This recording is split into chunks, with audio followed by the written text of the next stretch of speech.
பசங்களுக்கு school leave விட்டாலும் நம்மளுக்கு லீவு கிடையாதுங்க. எப்போவுமே வேலை இருந்துக்கிட்டே இருக்குது. ஸ்கூல் டைமில் 5:30க்கு எழுந்து லீவ் டைம்லேயும் 5:30க்கே முழிப்பு வந்துருச்சு. அது மட்டும் காரணம் கிடையாதுங்க. அடிக்கிற வெயிலுக்கு 10:30 மணிக்கு மேலே கிச்சனில் நிற்கவே முடியல. அவ்வளோ சூடாக இருக்குது. ஸோ 10:30க்குள்ளாரியே பிரேக்ஃபாஸ்ட் அண்ட் லஞ்ச் எல்லாத்தையுமே முடிச்சிடணுங்கிற ஐடியாவோட தான் கிச்சனுக்கு வந்தேன். இன்றைக்கான பிரேக்ஃபாஸ்ட் பார்த்தீங்க அப்படின்னா பூரி, மஷ்ரூம் கீமா கிரேவி பண்ணியிருந்தேன். மத்தியானம் லஞ்சுக்கு சாப்பாடு, அப்பளம், கொள்ளுப்பருப்பு துவையல், கொள்ளு ரசம் இதெல்லாம் தான் செஞ்சுருந்தேன். அப்பளத்தை கூட பொரிச்சு வச்சுட்டேங்க. ஒர்க் எல்லாத்தையுமே முடிச்சுட்டு கிச்சனை விட்டு வெளியில் போயிட்டா டின்னர் வரைக்கும் கிச்சன் பக்கமே வரக்கூடாதுங்கிற ஐடியா தான். ஸோ ஒர்க் எல்லாத்தையுமே கடகடன்னு ஆரம்பித்தேன். 10:30க்குள்ளே மொத்த ஒர்க்குமே முடிஞ்சிருச்சு. சீக்கிரமாக மேடக்காவும் ஒர்க் எல்லாத்தையுமே முடிச்சு கொடுத்துட்டாங்க.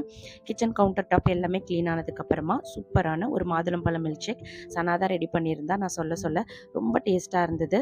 சூப்பரான மில்க் ஷேக் குடிச்சிட்டு கிச்சனுக்கு ஒரு சூப்பராக ஒரு பாய் சொல்லிட்டு வெளியில் வந்துட்டேன். இந்த வீடியோ பிடிச்சிருந்துச்சுன்னா லைக் ஷேர் பண்ணிக்கோங்க. நெக்ஸ்ட் வீடியோவில் மீட் பண்ணுறேன். தேங்க்ஸ் ஃபார் வாட்சிங். பாய்.